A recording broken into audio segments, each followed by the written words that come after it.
दूसरों तक पहुंचाते थे।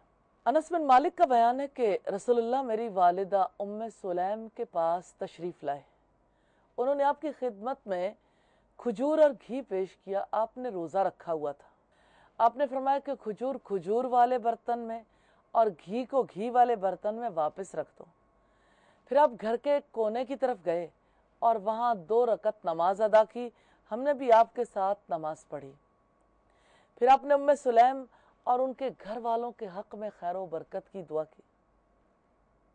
उम्मे सुलैम ने कहा, अल्लाह के रसूल, मेरी एक ख़ास दिली तमन्ना है। आपने पूछा वो क्या? उन्होंने कहा, मेरे बेटे अनस के हक में दुआ कीजिए। अनस कहते हैं कि रसूलुल्लाह सल्लल्लाहु अलैहि वसल्लम ने मेरे हक में खैर व बरकत की दुआ की। आपने मेरे लिए ये दुआ की, इलाही से माल और औलाद अता कर, इसे बरकत अता कर। सैयदना अनस कहते हैं कि अंसार में मुझसे ज़्यादा कोई मालदार न था। सैयदना अनस बिन मालिक की बड़ी बेटी का बयान है कि अब्बा जान की नस्ल से तकरीबन 120 अफराद को दफन किया जा चुका है। सही बुखारी की रिवायत है 1982 नंबर पर। तो ये मिसाली माँ थी जो अपने बेटे की हर तरह की भलाई के लिए कोशियाँ थी। फिर सैयदना उम्मे सुलैम के हवाले से हम देखते हैं, उनका सब्र लोगों के लिए बहुत बड़ा पैगाम है। वो कैसा सब्र जमील करने वाली थी। सैयदना याकूब अलैहिस्सलाम के बाद, सैयदना अय्यूब अलैहिस्सलाम के बाद कितने कम लोग हैं जो सब्र के इस मकाम तक पहुँचे। यकीनन अंबियाए कराम का रुतबा बुलंद है और अंबियाए कराम के बाद उनके साथियों ने जो एजाज़ हासिल किया, उम्मे सुलैम उनमें नुमाया मकाम रखती हैं। उम्मे सुलैम सब्र जमील करती थी। उनका ईमान कामिल था, उनका यकीन कुव्वत वाला था और तवक्कुल के एतबार से अपने कमाल तक पहुंची हुई थी। हज़रत अनस अपनी वालिदा के बारे में एक ईमान अफरोज़ वाक़या बयान करते हैं कि अबू तलहा की जानिब से मेरा एक छोटा भाई था जिसकी कुनियत अबू उमैर थी। बड़े ही शफ़क़त भरे अंदाज में से खुश करने के लिए रसूलुल्लाह फरमाया करते थे, या अबा उमैर मा फ़अलन नुमैर, ए अबू उमैर तेरी चिड़िया का क्या बना। एक दफ़ा ऐसा हुआ कि अबू तलहा सफ़र पर गए और मेरा छोटा भाई अबू उमैर बीमार हुआ और फौत हो गया। मेरी अम्मी जान ने कैसे सब्र व तहम्मुल का मुजाहिरा किया, उसे लिटा दिया, चादर से ढांप दिया और सबको कह दिया कि अबू तलहा को बच्चे की वफ़ात के बारे में न बताना। अबू तलहा घर तशरीफ़ लाए, पूछा बेटा कैसा है? कहने लगी पहले से ज़्यादा सुकून में है। फिर उनकी खिदमत में खाना पेश किया। अबू तलहा ने खाना तनावल किया। सफ़र की थकान उतारने के उन्हें पूरे मौक़े इनायत किए। जब मेरी माँ ने देखा कि अबू तलहा पूरी तरह खुश व खुरम है तो उनसे पूछा, अबू तलहा मुझे ये तो बताएं कि अगर आपके पास किसी की कोई अमानत हो और वो अपनी अमानत वापस ले ले तो क्या आप उसे वो अमानत वापस कर देंगे? अबू तलहा ने ये कहा कि अमानत तो फौरी तौर पर वापस कर देनी चाहिए और अमानत पर और उसकी वापसी पर कबीदे खातिर होना तो बेइंसाफ़ी है। ये जवाब सुनते ही अबू तलहा से उम्मे सुलैम ने कहा, आपके पास अल्लाह की अमानत थी, उसने वापस ले ली।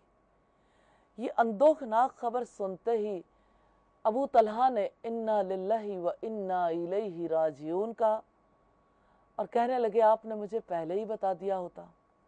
सुबह हुई, मस्जिद नबवी में गए।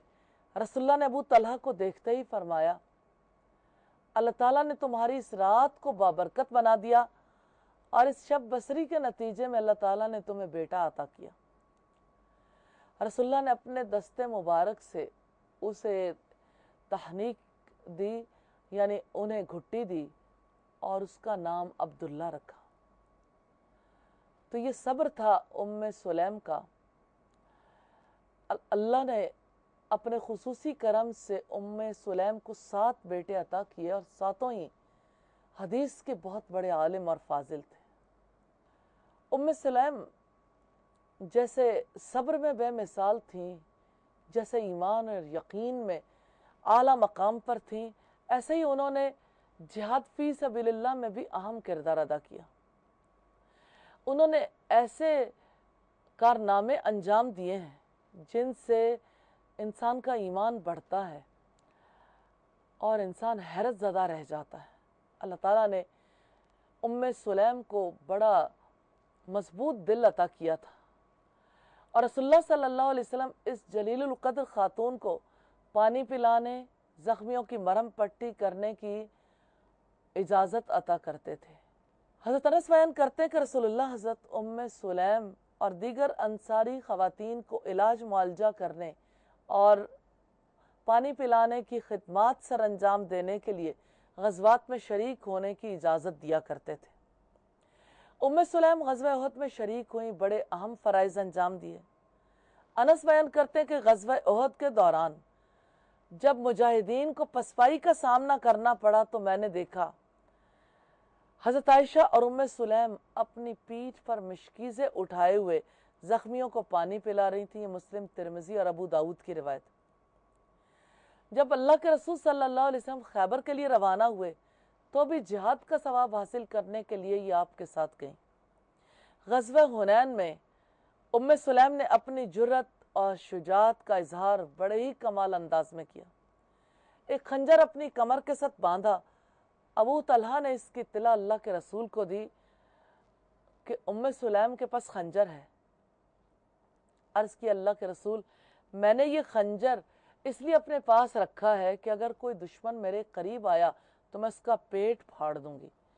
یہ مسلم کی کتاب الجہاد و سیر کی روایت ہے۔ سلیم اور ان کے شوہر دونوں ہی اسلام پر فدا ہو جانے والوں میں سے تھے۔ سلیم فضائل کے اعتبار سے بڑی عظیم خاتون تھی۔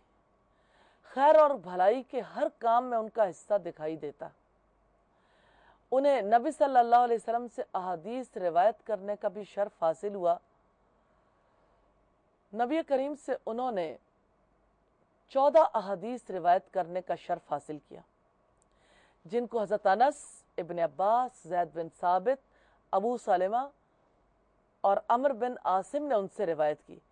لوگ ان سے مسائل دریافت کرتے تھے، اور عبداللہ ابن عباس اور زید بن ثابت ایک مسئلے پر اختلاف کرنے لگے تو انہوں نے بزرگوں کے حکم کو مانا۔ یہ مسند احمد کی روایت ہے۔ ان کو مسائل پوچھنے میں کوئی آر نہیں تھی۔ ایک بار رسول اللہ کی خدمت میں آئیں اور کہنے لگیں، اللہ کے رسول، اللہ حق بات کہنے سے نہیں شرماتا۔ میں آپ سے یہ بات پوچھنا چاہتی ہوں کہ کیا عورت پر خواب میں غسل واجب ہے؟ المومنین سیدہ سلمہ بات سن رہی تھیں، بے ساختہ ہنس پڑی۔ انہوں نے کہا، تم نے عورتوں کو بڑا رسوا کیا، بھلا کہیں عورتوں کو بھی ایسا ہوتا ہے؟ آپ نے فرمایا، کیوں نہیں، ورنہ بچے ماں کے ہم شکل کیوں ہوتے۔ یہ مسند احمد کی روایت ہے۔ تو سیدہ سلیم ایک عظیم خاتون، جن کی زندگی میں یقین کا، صبر کا، تحمل کا اور اللہ کی راہ میں جان نثار کرنے کے جذبے کا پیغام ہے۔ اللہ تعالیٰ سے دعا ہے ہمیں ان کے نقش قدم پر چلنے کی توفیق عطا فرمائے۔ وآخر دعوانا ان الحمد للہ رب العالمین۔